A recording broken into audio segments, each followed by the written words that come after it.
लोग इस विश्वास के साथ लाए हैं कि नारी शक्ति वंदन अधिनियम 2023 जो माननीय नरेंद्र मोदी जी की सरकार के दूसरे कार्यकाल में और संसद के नए भवन में पास कराने का काम हुआ था।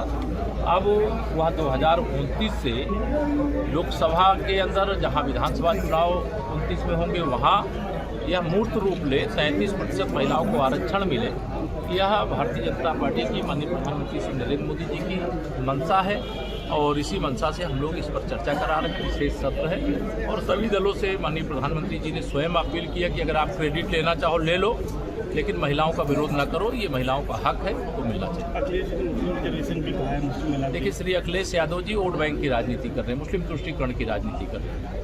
वह मुसलमानों को वोट बैंक बना करके रखना चाहिए और इसी तरीके से वह फर्जी पीडीए की बात किया करते हैं। तो उनका तो एक आचरण हो गया है कि फर्जी पीडीए की बात करो, फिर मुसलमानों को आरक्षण दे, मुस्लिम महिलाओं को आरक्षण देने की बात करो, जो संविधान के द्वारा ही उसमें कहीं व्यवस्था नहीं है। कल देश के माननीय गृह मंत्री जी ने संसद में इस बात का जवाब दे भी दिया था कि संविधान हमारी इसकी अनुमति नहीं देता है कि धर्म के आधार पर आरक्षण दिया जाए। महिला के आधार पर अगर वो चाहते हैं तो अपने पार्टी के जितने भी कैंडिडेट लड़ावें वो सारे मुस्लिम लड़ा सकते हैं, हम पूरी आपत्ति नहीं। सर, एक सवाल ये कि जो नोएडा की घटना हुई थी उसको लेकर जो शुरुआती जांच में सामने आया है, इसका पाकिस्तान कनेक्शन है, अर्बन नक्सल है। सरकार कितनी कठोर कार्रवाई करेगी इस मामले में? नहीं, सरकार पूरी बहुत गंभीरता से बहुत उच्च स्तरीय कमेटी बनाई गई है, वो जाँच भी कर रही है।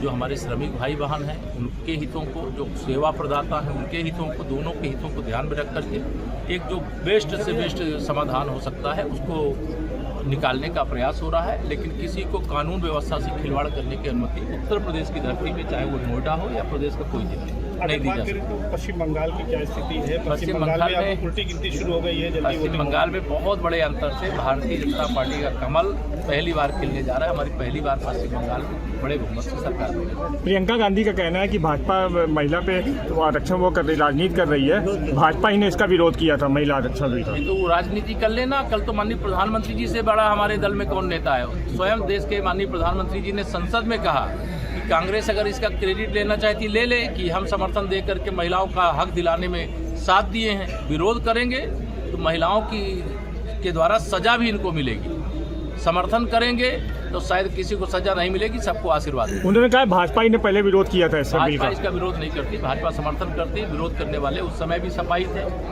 और आरजेडी के लोग थे और आज भी जो कांग्रेस कुनबे में का वो हिस्सा है उन लोगों ने विरोध किया था। भारतीय जनता पार्टी महिला आरक्षण की सदा समर्थन करेगी।